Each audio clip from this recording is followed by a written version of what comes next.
Welcome back, everybody, to Real Talk Realty Podcast, where we put the real in real estate. You're with your host, JD. And Gabby. And Louie Namick. And, of course, we got Rob Krop himself here for the month-end wrap-up. I wanted to talk about a lot today. We're going to be covering a lot today and what's taking place here in October. We've had a very busy month, contrary to what some people may be believing what's happening in the market. We've been extremely busy. There's been a lot going on. We've got mortgage rates dropping, more homes hitting the market. To be specific, I think it was 66% more homes here in Frederick County in the inventory than this time last year, which is a huge thing, and it's going to have an impact on the market. So we're going to be breaking it all down and what that means for buyers and sellers and investors heading into the holidays. A couple things we're going to talk about is the Fed's next move on rates, rising inventory, and what that means for pricing, when and how to have that tough talk about price, and investor opportunities along with new privacy protections for home buyers. So let's go ahead and get into it. Awesome. Yeah, so biggest thing is the Feds. The Fed had their October meeting, and they did decide to drop the rates again. So they dropped it another quarter point, which means that rates are now down. The Fed rates are now at 3.75 to 4%. So that's, and again, it's not a direct correlation to the actual mortgage rates. This is just based on what eventually they borrow from. But there's a lot of different factors that, go along with that. One of the things that changed, it's a little bit different, is they're going to end what's called quantitative tightening, QT, and that ends in December 1st. And basically what that is, for the past few years, the Fed's been pulling money out of the system and letting old bonds expire without replacing them. This was used to help fight inflation and to get that inflation down so they could start lowering those rates. But it did make borrowing more expensive, including mortgage rates. And so that, I think, is kind of the bigger piece to this Fed meeting that they had, was that now that this is changing, instead of letting the money disappear, they're going to reinvest it into more Treasury bonds. That keeps cash flow flowing through the system and helps lower long-term interest rates. So instead of them trying to slow things down, now they're allowing things to keep moving. So this is definitely pushing us into a better place where, where as the bonds go down, generally mortgage rates follow. So that definitely puts us in a really good place for where we think rates will end up being. Now, I think the biggest question that people had was, going into the Fed meeting, rates were hovering around 6.13 nationally. That was the lowest national average. Then they jumped up 20 basis points. And then the night of the announcement, they actually went as high as 6.5%. The next day, we saw it kind of cool off and come down to 6.33%. But a lot of people are saying, well, why did the interest rates, why did they drop them and then immediately they go up? That was kind of based off Powell's commentary, wasn't it? I think a lot of that comes down to the commentary, especially where he left off saying, there's a lot of information that we don't have because of the government shutdown. There's a lot of data points we can't see. But it's an interesting thing because they're talking, the job market is down, which is an indicator that mortgage rates should come down. Mm-hmm. It's, we're starting to see the bonds coming down, and then also inflation being down. Those are all things that should point towards, mortgage rates coming down. However, with the government shutdown still happening, they're flying blind. And so they weren't able to necessarily give 100% surety for those. And I think that's also why we only saw that quarter point drop instead of a half point. Yeah. Now, I will say this. I thought this was really interesting when I was reading back, looking at last year. 2 years ago, the rates were actually at 7.91%. What? Jeez Louise. So, and I thought that was I thought that it would be really interesting to bring that into perspective because, we're now flirting with almost 5%. Yeah. Right. And I think that puts into a good perspective of we actually have come down a whole lot. Oh, yeah. It doesn't feel that way because we've been in the sixes, it feels like, for quite a while. But that's a big jump. So it's a big jump, but people are expecting the 3%. They're waiting on that to go below 6. They're waiting to see the 5s. Yeah. Be patient.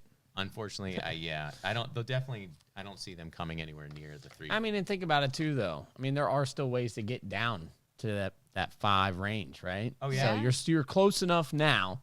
If a property's been sitting long enough, why not have the sellers buy the rate down? You can pretty much get to where you want to go, right? So there's opportunities out there. Yeah, absolutely. And I think that's a great point. So you could get closing costs, or you could even have a seller do a 2-1 buy down. where it gets you to even lower interest rates for the first 2 years, and then keeps you off at kind of still a much lower rate than the current. The way listings have been sitting on the market, I think sellers would be more than happy to buy down the rate. Yeah, closing costs and the closing costs and the price to purchase the rate down aren't too far off. Yeah. So, Right. Yeah. And so one of the stats was that rates right now are in the 6%, and currently about 6% of prospective sellers are considering selling. But as soon as that we get into those fives, that number prospective of sellers jumps up to 35%. So we're definitely seeing a lot more on the market right now. And as those rates keep coming down, I would expect to see even more inventory. Well, speaking of inventory is up in all the regions in our country. So explain how more listings equal more leverage for buyers and what it means for sellers. As of September 2025, we're 61% year over year versus September 2024 active listings on the market. And that's just Frederick, and we're not one of the areas where it's experiencing as bad of a market, but that means that buyers now have a lot of choice. Yep. And so, the more choice that they have, that means days on market is going up. Sellers are starting to face more competition, having to be more strategic in their pricing. And by strategic, they just you can't ask for everything. No. Yeah. And the kitchen sink anymore. And more strategic on your staging and making sure the house is prepped. And the days of just being able to throw up a subpar house and have it fly off the shelf with 6 offers is over. Those days are gone. You gotta care. You gotta look at your listing like a buyer's gonna look at your listing, because you gotta keep in mind one thing I also talk to the sellers about is when they most of them when they purchased their house, they had a much lower interest rate, much better opportunity. So I try to, sometimes I'll show a seller what a payment's going to cost for a buyer in today's market for their house as it stands. And it gives them a little bit of an idea of why maybe there's been 10 showings and no offers, right? Because it costs considerably more than when they bought it. And then I ask them, would you pay that price per month for this? And then it kind of, it gives them a little bit of an idea. So it might be worth painting the house. It might be worth putting in some new carpet and doing some staging and things of that nature, because it's just tough. There's a lot of listings out there. You got to stand out. That's the key, is you got to stand out. Yep. You got to stand out with price and the way the house looks. Yep. Presentations, everything. Absolutely. The more competition, the more you need to make your house look interesting and desirable. Like, if you're not, then it's going to sit. You will make more ROI on doing these small little things, cleaning up, painting, staging, than most anything else. And buyers are looking for a house to be in move-in condition. So if I was driving in a neighborhood in halfway. It's over in Washington County. It's a really nice neighborhood, actually. And as I was driving through, I noticed like 4 for sale signs, like on the same street.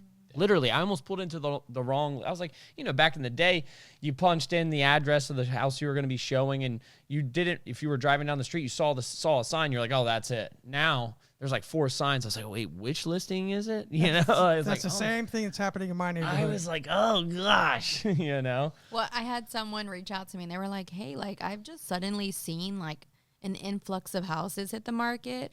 What's going on? They're like, are sellers like feeling the pressure? Like, what's happening? Like, why is there so many people now like selling, but also like all the houses are sitting? Yeah. So I think people are like definitely seeing that shift that we're, now. We've been talking about it for months, and now it's just becoming a little bit more apparent. Yep. Yep. Now, on the buyer side, it is pretty nice, because if you're a buyer in this market, there are deals to be had. Yep. You have more negotiating power in most scenarios. I was in one this last week, and there actually were multiple offers on it. So depending on the neighborhood, there are certain pockets that are doing well. Yeah. But for a lot of people, Urbana. Yeah, exactly. But for a lot of people, that's not necessarily the case. Right.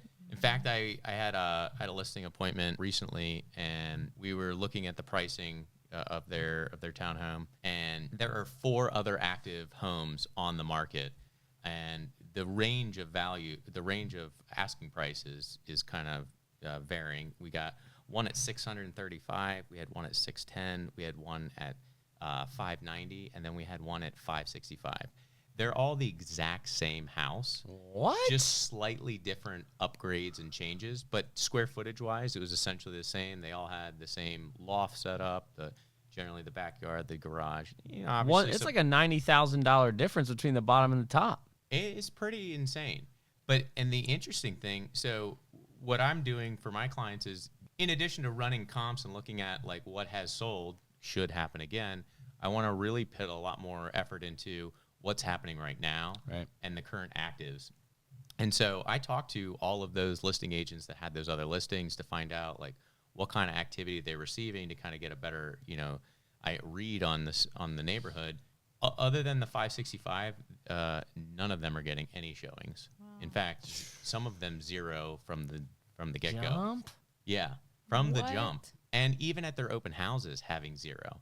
The one at 565 was the only one that had showings, and they were only getting on average, they said, about one a week, including the open house. And this was for a listing appointment that you were doing? Yeah. So where when you did your comps, where did you kind of line up with? So that's the thing is based on the comparables, the only sales that had happened, we're probably around 600 to 610 is the right price based on what has sold, but nothing has sold since June. And that's kind of a big thing is like anything prior to June, anything May of this year or before, I almost don't even want to see those comps. Like they almost don't even make any difference in the market right now. Right. Because it was so different prior to that. And we sold one, Louis had one, and he sold for 610, same exact in same neighborhood, same thing. But back in, was it January? Yep. Yeah. And so it's just it's a crazy thing where it's just all of a sudden that market really that took that change. Oh, is that depreciation? Is it heading that way? That's a great question. I don't think so. There's clearly something. One, there's something to do with that neighborhood. There's something about that. We speculated. I think some of it has to do with it being in the city and city taxes. That may be one thing. City taxes are high in federal. When you got a $600,000 house and it's $10,000 in taxes, that is just ridiculous. I just got rid of that, guys. Oh my gosh. You did. Congrats. I just got rid of that. By the way, we never brought it up because we haven't had a show since then, but Gabby's house that she was trying to sell, we were all praying for. Yes. She needed to get it sold. She just closed on it, so congrats. No more $10,000 tax for me. Congrats. But again, that just shows that eventually it will sell. Yeah. Yep. And so, some of the things, some of it with the market, I don't want sellers to feel like, if you have to sell, like it's depressing. No, you just need to really price it right. You need to be strategic, and it's going to be a timing thing. Right. And the listing that I just was telling you guys before we got rolling here that I'm putting under contract as we speak, that had been on the market for about 3 weeks, and it was at a lower price point. So I really had faith that it was going to get under contract. I didn't want to really push a huge price drop on it. We had a plan to do it, but after 21 days, we got an offer on it, and the offer wasn't bad. It wasn't some crazy low ball. And so that just tells you it just takes the right buyer at the right time. Did you accept the offer or did you counter offer? Oh, they did start in lower, and we came in above halfway. So my client was happy with it. It was actually the what we ended up accepting was the same price we were going to drop it to had there not been an offer by the end of the week. So okay. It worked out. It was perfect. We were already prepared to do it, and then it came, and we're like, okay, perfect. So that's the main thing we're talking about right now a lot, which is having these price drop conversations. Yes. Not at all exciting, not fun to have, but important. At the end of the day, my thing to a client is always, listen, I'm here to give you good information so you can make the best decisions. Right. So if you're armed with the correct information about what's happening, you can make a good decision, and you can take it to the bank. My thing with price drops is this: the market is going to do a lot of things, but one thing it doesn't do is lie. Right? It's going to tell you exactly what's going on, and you got to be able to read the numbers and read between the lines and know what's going on. And when you have a house that's listed, and in some cases like the neighborhood that Rob was just talking about, where you've listed a home, it's been 25 to 30 days, and you haven't had a showing, the market's screaming at you with a megaphone. Drop the price. You got to do it. And if the market, and let's say you priced it, right, and you're getting a ton of showings, no offers, that's an indication you're close, but you're not quite there, right? Right. Because if your listing's not getting any showings at all, you're severely overpriced. If you're getting a ton of showings, you're not getting any offers, you're pretty close. You probably still need to drop the price. Or there may be something inside the house that people are looking at. But how can that be solved? Yeah, exactly. Price. Yeah, Exactly. Yeah. So when listings sit 10 to 14 days with low activity or 5 to 7 showings with no offers, the market has spoken. And nationally, 38% of listings saw price reductions in quarter 3 of 2025, up 27% year over year, so this time last year. And, it's just very crucial. Those first 2 weeks is where it matters the most. And you can't, I wouldn't encourage sellers to be patient and keep waiting because listen, it's not going to magically come, if you unless you have to be proactive. In other words, you have to be extremely proactive, and a well-timed 10K adjustment can save you $30,000 later, right?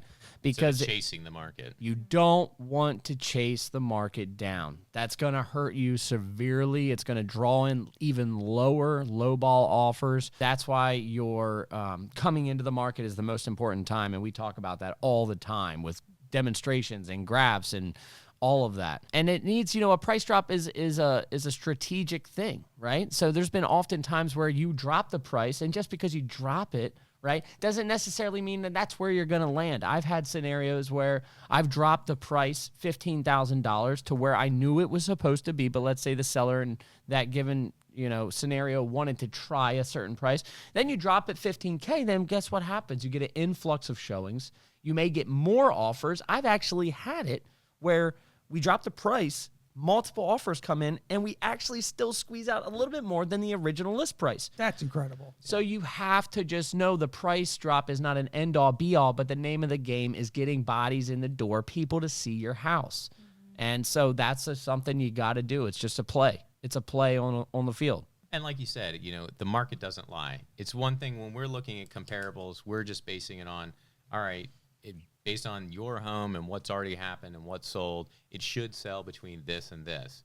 And right now in this market, everyone always wants to try for the highest that they possibly can. But in this market, trying at that higher price. Trying is dying. Trying is dying. I just made that up. It's not necessarily going to be in your favor. No. And when the market, once you have people coming through your house, or worse, don't, the market has spoken, and that's when it's time to really consider, hey, if I want to sell my house, I need to adjust the price. Mm-hmm. And I feel like we've talked about this briefly before, we've touched on it, is knowing your average days on market before getting a contract, looking at the real data for your neighborhood or your zip code, right? And let's say right now I'm seeing a lot of like 30-day windows before people are getting contracts. But if your neighborhood says, okay, everybody else in the neighborhood's gotten a contract within 2 weeks and you're now 25 days on, that's, again, the market telling you, make the drop because it's not just going to appear. It's not. You got to be proactive.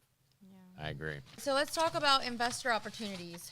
Are you guys still seeing those? What are we seeing with investors? Absolutely. I myself have been looking at some investments, and I'm putting together pro formas. Me and Rob love doing that. And for those of you that don't know, a pro forma is basically a worksheet that we put together where we plug in all of the factors of an investment, all the utilities, the purchase price, the interest, everything that goes into it, all in an attempt to calculate a cap rate, which is going to be your return on investment. And we've been seeing that. There's been some good opportunities out there. So, and actually, what was the statistic, Rob, you had mentioned the other day? I think it was around, I don't want to misquote you, like a fourth of the buyers or a third of the buyers are investors right now? Yeah, so in quarter 2 of this last year, 1 out of 3 buyers actually purchased an investment property, most of those being in cash. Wow. And what's also really interesting is that 90% of those buyers were small investors. So mom and pop, just individuals like ourselves, that had 11 or less units. Not BlackRock. So not a BlackRock. So, because obviously, when you hear, oh, lots of investments are happening, well, yeah, it's BlackRock. No, it's actually normal people that are, having it with a small portfolio. And it makes sense. Right now is a great buyer's market. Rents have increased as much as prices have increased. And so that that has caught up to the value. So your rate of return can be very positive. And we're finding some really good deals for clients right now. Not to mention, we also have the hookup on some investor specials through our local lenders. There's a program out there right now. Typically, in the past, it's been minimum 20% down on an investment property. There's one out there now for 15%. That's great. Which opens a door a lot for some of the newer people entering the market that are interested. Like you. Yeah, like me. So definitely, I think a lot of opportunities out there, and I've been seeing too, not just in multifamilies or single families and things of that nature, but there's I've seen some like commercial properties where there's like a business operating underneath on the base, and then there's maybe 4 apartments above it, and I think it's out there. Yeah, it is out there. I have several clients right now that are looking for investment properties. Yeah. Yeah. One wants to buy a church to put multi-families, or not multi-families, multi-individuals. Yeah. For long-term care. Oh, cool. Yeah, and he wants to rent out a house for people that just need daily help in their living. Right. Yeah. Nice. That's a great idea. Yeah, it's a really good idea. So the U.S. government has voted on the Home Buyer Protection Privacy Protection Act. This is actually going to go into place in March of 2026. But have you ever applied for a mortgage? Oh my God, a refi, and as soon as you finish that conversation, within 24 hours, your phone is blowing off the hook with Just happened. hundreds of other lenders vying for your business. What it's doing is it's banning the sale of what's called trigger leads. So as soon as you apply for a mortgage, CFPB sends out the information that this person has had their credit pulled, looking for a mortgage. I guess their thought was to make sure that people had opportunity to hear multiple deals from multiple places. In my personal opinion, I think this is ugly. Like I literally felt like what was happening to me should have been illegal. I mean, the fact that I got like 37 calls in one day the moment I started my refi. And I was picking every single one of them up, because what's our job as real estate agents? Yeah. To pick up the phone. So I'm picking it up. Oh, we saw that you're in the middle of refi. I'm like, oh my gosh. It was just crazy. it's insane that that it's without your permission. You didn't sign anything saying it's okay for you to sell my information out there. Right. They just do, which is insane. But also, if they were to do that with real estate agents, oh, I just got a client and we're working and I'm helping them buy a house, and then all of a sudden a bunch of realtors called in. Bro. You're not allowed to do that. Yeah. You can't poach clients from people. And it's they were allowing lenders to poach people. Yeah. And in doing so, I think that there was a lot of lying going on with a lot of these lenders where they propose oh, I'm going to give you this amazing, great deal, but they don't really have to at the end. A lot of times what they're doing is they're showing you a general idea of what you could get without all the fees involved. Well, we found out that it was actually totally legal to give an estimate And not come through. and have it it could be anything. They were allowed to put anything on the estimate. So they were Correct. putting these rates that were literally just Just not- impossible. Right. And then you find out halfway through, or 7 days before settlement, right, that it's actually you're buying these points down. Why is that legal? Yeah, why are you oh, this is if you buy the points down. Huh? No, that's not what, Right. So there was a lot of those that crashed and burned. And it was really unfortunate for the consumer too. That was probably who was most, damaging to, was the consumer. Not only are they getting pelted with 1,000 calls a day, they get 7, one of them buys into it. Okay, that sounds like a great rate. You lose a great relationship with a local lender.